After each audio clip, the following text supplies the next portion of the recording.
ஆப்கி அதாலத்தில் DP Yadav மீது உள்ள குற்றச்சாட்டு. தன் மகளை காப்பாற்றுவதற்காக இவர் சாட்சிகளை மாற்ற முயற்சி செய்தார். யாதவ் சார், நான் பேசுறது ஜெசிகா லால் மர்டர் கேஸ பத்தி. இது எல்லாருடைய மனசுலயும் பெரிய பாதிப்பை உண்டாக்கியிருக்கு. 1999 ஏப்ரல் 30 ஜெசிகா லால் மர்டர் நடந்தது. அந்த கேஸ்ல உங்க மகன் விகாஷ் யாதவும் அக்யூஸ்டா இருந்தாரு. அதுக்கப்புறம் வந்த நீதிமன்ற தீர்ப்புல எல்லா குற்றவாளிகளும் விடுதலை ஆயிட்டாங்க. அந்த கேஸ்ல விகாஷ் யாதவுக்கு எந்த ரோலும் கிடையாது. நான் இத ஆதாரத்தோட தெளிவா சொல்றேன். ஆனா இதுல எனக்கு வருத்தம் என்னன்னா, சரியான ஆதாரம் இல்லாம சும்மா பேசப்படுற விஷயங்கள் பேசுறவங்களோட இன்ட்ரெஸ்டுக்கு வேணா அது உதவலாம். ஆனா அதோட விளைவுகள் நிறைய பேரை பாதிக்கும். கேஸ்ல விகாஷ் யாதவ் அக்யூஸ்ட் இல்லன்னு சொல்றீங்க? இல்ல, இதுல விகாஷ் யாதவுக்கு எந்த ரோலுமே கிடையாது. அதாவது 201வது பிரிவுல மனு சர்மா அவனுக்கு தெரிஞ்சவருங்கிறதுனால குற்றம் சாட்டப்பட்டிருக்கு. கேஸ் ஆன பிறகு ஒரு வண்டி மூலம் மாற்றப்பட்டதாக அது மட்டும்தான் அவன் மேல இருக்கிற சார்ஜ். அத ஹைகோர்ட் தான் வச்சது. டிபி யாதவ் சார்ஜ் பண்ற ஆள் கிடையாது. ஒருவேளை நீங்க சார்ஜ உருவாக்குற ஆளா இருக்கலாம். இத பத்தி எஃப்ஐஆர்ல எழுதப்பட்டிருந்தது. அவரு தன்னுடைய வீட்டுல தங்க வச்சிருந்தாரு. பல்வந்த் ராய் வீட்டுல தங்க வச்சிருந்தாரு. தெரிஞ்ச விஷயத்தை தான் சொல்றேன். நீங்க தங்க வச்சிருந்தாங்கன்னு சொல்லிக்கோங்க. ஒரு பழக்க வழக்கம் இருக்கிறது, ஒரு நட்பு இருக்கிறது, அது ஒன்னும் பெரிய குற்றமோ தவறோ கிடையாது. மனு சர்மா ஒரு திருடனோ கொள்ளையனோ கிடையாது. அப்படிப்பட்ட குடும்பத்திலிருந்து வந்தவனும் இல்ல. இந்தியாவின் தேசப்பிதா காந்திஜியின் உறவினர் வட்டத்திலிருந்து மனு சர்மா வந்தவரு. சண்டிகர்ல என் மகனோட கிளாஸ்மேட்டா அவன் இருந்தான். அந்த காரணத்தை வச்சு அவன் அவங்கிட்ட பழகலாம், நட்பு வச்சிருந்திருக்கலாம், பழக்கம் இருக்கலாம். அதுக்காக விகாஷ் யாதவ் குற்றம் செஞ்சது அர்த்தம் இல்லையே. சொன்னது என்னன்னா, கொலை நடந்ததுக்கு அப்புறம் ஏப்ரல் 30 ராத்திரி தான் வீட்டுல அடைக்கலம் கொடுத்தாங்க. சமீபத்துல போலீஸ் இந்த கேஸ்ல என்ன சொன்னாங்கன்னா, டிபி யாதவ் குண்டுகளை மாத்திட்டாருன்னு. இது என்னுடைய சவால். நான் உறுதியா உங்க எல்லாரும் முன்னாடியும் நேரடியாவே சொல்ல விரும்புறேன்.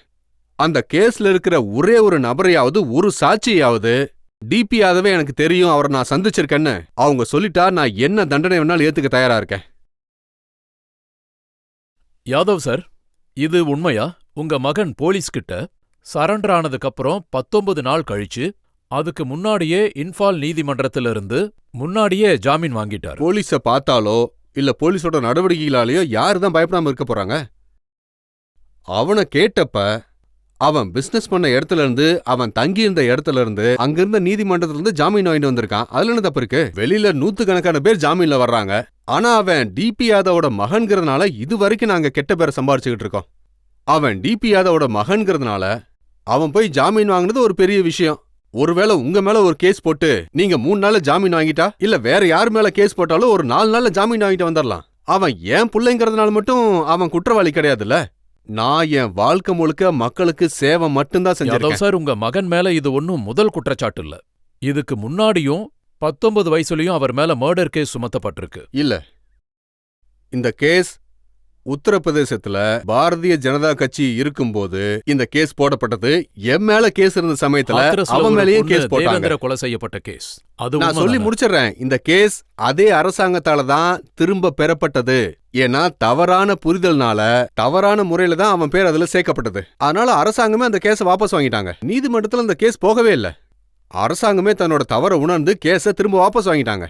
ஜெசிகா லால் கேஸ்ல பப்ளிக் ஒப்பீனியன் பாத்தீங்கன்னா, மக்கள் கருத்துக்களை கேட்டா நிறைய சாட்சிகளை மாத்தி அவங்களுடைய வாக்குமூலங்களை மாத்தினதா தான் இது வரைக்கும் சொல்லிட்டு இருக்காங்க. இந்த கருத்தை எல்லாம் யார் உருவாக்குறாங்க? இந்த மாதிரி கருத்தை நீங்க தான் உருவாக்குறீங்க. என்னோட வேண்டுகோள் என்னன்னா, நீதிய மெழுகுவர்த்தியோட மங்கலான வெளிச்சத்துல பார்க்க முயற்சி பண்ணாதீங்க சார். இன்னைக்கு உங்களுக்கு வாய்ப்பு இருக்கு. நீங்க நீதிய சூரியனோட வெளிச்சத்துல பார்க்க விரும்புங்க. ஏன்னா நீங்க பேசுற ஒவ்வொரு வார்த்தைகளும் கோடிக்கணக்கான மக்கள் கிட்ட போய் சேருது. அது கோடிக்கணக்கான மக்கள் கிட்ட தாக்கத்தை ஏற்படுத்துது. உங்களோட அறிவிப்பாளர் என்னை இப்போ பாகுபலி அப்படின்னு சொன்னதா நான் கேட்டேன்.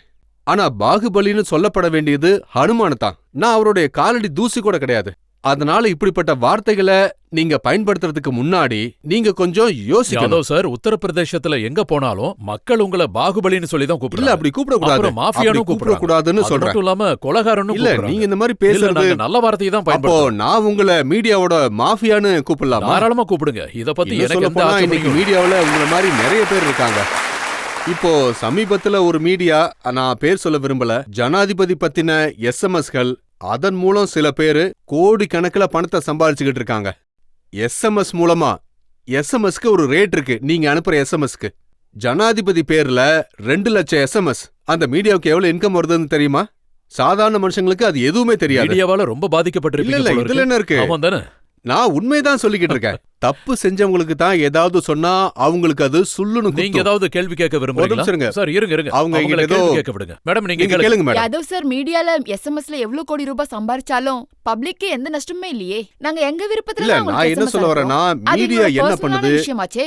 நாங்க இல்ல உங்களுக்கு இது message பர்சனல்லாம் அனுப்புறோம். கிடையாது. திஸ் இஸ் நாட் இல்ல இல்ல, பர்சனல். அது எங்களோட நான் திரும்பவும் சொல்றேன். எங்களுக்கு 2 ரூபாய் செலவாகுது இது இல்ல 6 personal ரூபாய் கிடையவே செலவாகுது. கிடையாது. எங்களோட பர்சனல். ஏழைங்களோட இந்த காசு விஷயம் தானே யாரையும் போகுது. காயப்படுத்தல, யாரையும் நான் கொல்லவும் என்ன செய்யல. சொல்றேன்னா இந்த விஷயம் இளைஞர்கள் யாருக்கும் கையிலிருந்து தொந்தரவு போகுது. கிடையாது. அவங்க எல்லாரும் அழிஞ்சுகிட்டு இருக்காங்க. இல்ல முழுக்க முழுக்க இளைஞர்கள் சார், தான் அவங்க இதனால எவ்வளவு ஒரு பாதிக்கப்படுறாங்க. அதிகாரி இருக்காரு. அவர் என்ன புரியலையா? தப்பான வழியில சம்பாதிக்கிறாரு, நல்ல வழியில சம்பாதிக்கலையா? நீங்க அவருக்கு மெசேஜ் பண்ணுங்க, இவருக்கு மெசேஜ் பண்ணுங்க அவர் சொல்லலையே. இல்ல இல்ல இத ஒத்துக்கவே முடியாது. இது ரொம்ப தப்பான விஷயமா இருக்கு. நான் உறுதியா சொல்லுவேன் இது எல்லாத்தையும் மீடியாவோட யாதவ் சார், மாஃபியான்னு நீங்க தான் சொல்றது சொல்றது. தப்பு. இது சாதாரண மக்களை சுரண்டுற வேலைன்னு சொல்லுவேன். யாதவ் சார் அவங்க என்ன சொல்றாங்கன்னா எந்த மீடியாவும் வலுக்கட்டாயமா பணம் வாங்கல. உங்கள மாதிரி கிட்னாப்பிங் எல்லாம் பண்ணி பணம் சம்பாதிக்கல. பாருங்க சார், ஒரே ஒரு கேஸ் ஆகுது. நான் சேலஞ்ச் பண்ணி சொல்றேன் இந்த நாட்டு மக்கள் எல்லாருக்கும். டிபி யாதவுக்கு எதிராக ஒரே ஒரு கிட்னாப்பிங் கேஸ் இருந்தாலும் அவங்கள என் முன்னாடி கொண்டு வந்து நிறுத்துங்க. நீங்க சும்மா டிவியில இன்டர்வியூ எடுத்து என்ன நிரூபிக்க நினைக்கிறீங்க? நீங்க ஒரு போலீஸ் ஆபீசரை இங்க வர வச்சிருக்கணும். காசியாபாத் எஸ்எஸ்பி இங்க வர வச்சிருக்கணும். எனக்கு எதிரா யார் ஆதாரத்தை வச்சிருக்காங்களோ அவங்கள கூப்பிட்டு தானே நீங்க என்கிட்ட நான் பேசணும். உங்களுக்கு அதாவது டெல்லி நீங்க போலீஸ் என் மேல கமிஷனர் கே பால் ஸ்டேட்மெண்ட் சொல்றேன். ஆ, கே பால் டெல்லி அது- போலீஸ் கமிஷனர் அவரை விட பெரிய அதிகாரி இருக்க ரஜத் முடியாது. சார், அவர் மீடியா என்ன வந்து- சொல்லியிருக்காருன்னா ஜெசிகா லால் மர்டர் கேஸ்ல அக்யூஸ்ட் மற்றும் அதிகாரிகளுக்கு இடையில சதி தெளிவா தெரியுது. அது சரி, நீங்க ஏதாவது அதிகாரியை பார்த்து கேள்வி கேட்டீங்களா? சார் டெல்லி ஒரு விஷயம் போலீஸ் புரிஞ்சுக்கோங்க. நான் இப்ப டெல்லி வரைக்கும் போலீஸை டெல்லி பத்தி- போலீஸ் தவறான இன்வெஸ்டிகேஷன் கண்டிப்பா பண்ணத பத்தி சொல்லியிருக்காங்க. நான் சொல்லியிருக்கேன். போலீஸ்காரங்க அன்னைக்கு ராத்திரி அதாவது 1:30 மணிக்கு இல்ல, நீங்க ஒரு மாத்துறீங்க. மாடல் அரை நிர்வாணமா மதுபானம் பரிமாறிட்டு இருந்த இடத்துல அங்க எத்தனை போலீஸ் அதிகாரிங்க இருந்தாங்க? இதுதான் நம்ம சமூகத்தோட மதிப்பீடா? இந்த மாதிரி ஒரு மகத்தான வரலாற்றை தான் நம்ம உருவாக்க நினைக்கிறோமா? நம்ம நாட்டுல ரிஷிகள் முனிகள்லாம் இப்படித்தான் வாழ்ந்தாங்களா? நைட்டு 1:30 மணிக்கு ஒரு மாடல் பெரிய பெரிய அதிகாரிகளுக்கு மதுபானம் பரிமாறிக்கிட்டு இருக்காங்க. பெரிய பெரிய யாதவ் சார், ஆளுங்களுக்கு. இதுவும் நம்ம மரபுதானா? உங்க மகன் அந்த கட்சியில இருக்கும்போது மதுபானம் பரிமாறலன்னா அவர்தான் சுட்டு தள்ளுற ஆளாச்சு. இங்க பாருங்க இதுல சார், அவங்க தவறு என்ன என் இருக்கு? மகன் அந்த இடத்துலயே இல்ல.